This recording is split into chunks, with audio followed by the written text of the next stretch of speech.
வணக்கம் சிம்மராசி நேயர்களே. இந்த 2025ஆம் ஆண்டு நன்மைகள் நடக்கக்கூடிய ஒரு நல்ல ஆண்டாகவே தான் அமையுது. எனினும் மார்ச் மாதம் வரைக்கும் நீங்கள் கொஞ்சம் கவனமாக இருக்கணும். 10ஆம் இடத்துல குரு பகவான் இருக்கிறார். 10ஆம் இடம் தொழில் ஸ்தானம்.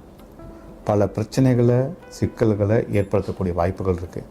அது மட்டும் இல்லாமல் கண்ட சனி நடந்துக்கிட்டு இருக்கு.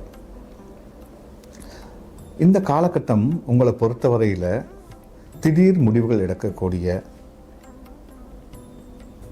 மனக்கசப்பை ஏற்படுத்தக்கூடிய ஒரு காலகட்டமாக அமையும். அவதானம் தேவை. அவசர முடிவுகள் எடுக்காதீங்க.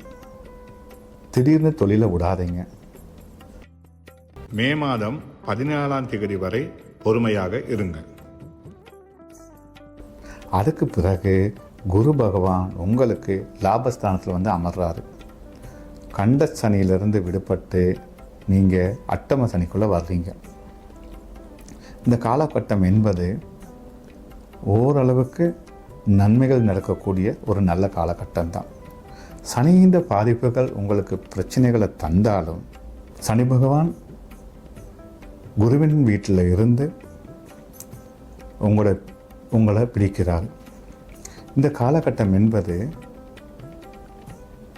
வேலைப்பளு அதிகரிக்கும்.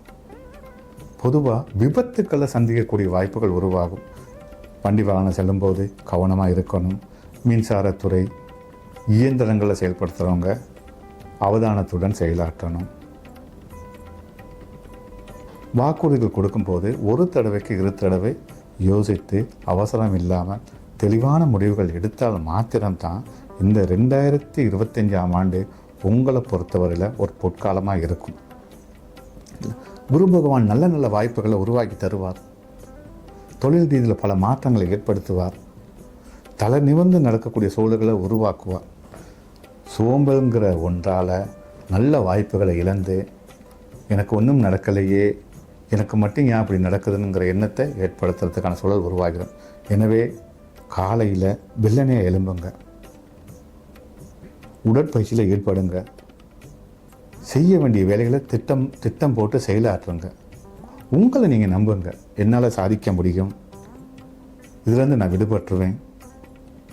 நிச்சயமாகவே இந்த ஆண்டு உங்களுக்கு ஒரு வாய்ப்பை தரும்.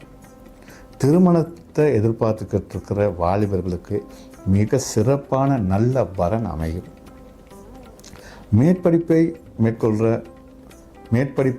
மேற்கொள்வதற்கு எதிர்பார்த்திருக்கும் மாணவர்களுக்கு மிக சிறப்பான வாய்ப்புகள் உருவாகும். எனவே முயற்சி தேவை. ஒரு தடவை தோல்வியை சந்திச்சிட்டிங்கன்னா இனி வாழ்க்கை முழுக்க தோல்விங்கிறத எண்ணாதீங்க. இது சிறிய ஒரு தடை. இதுவே முடிவல்ல. தொடர்ந்து நீங்கள் முயற்சியில் ஈடுபடுவீங்க. வரும் காலங்கள் உங்களுக்கு மிக சிறப்பான நல்லதொரு காலகட்டமாகவே அமையுது. எனவே தைரியமாக செயலாற்றுங்க. இந்த 2025ஆம் ஆண்டு உங்களை பொறுத்தவரையில் மிக சிறப்பான நல்லதொரு காலகட்டமாக அமையும்.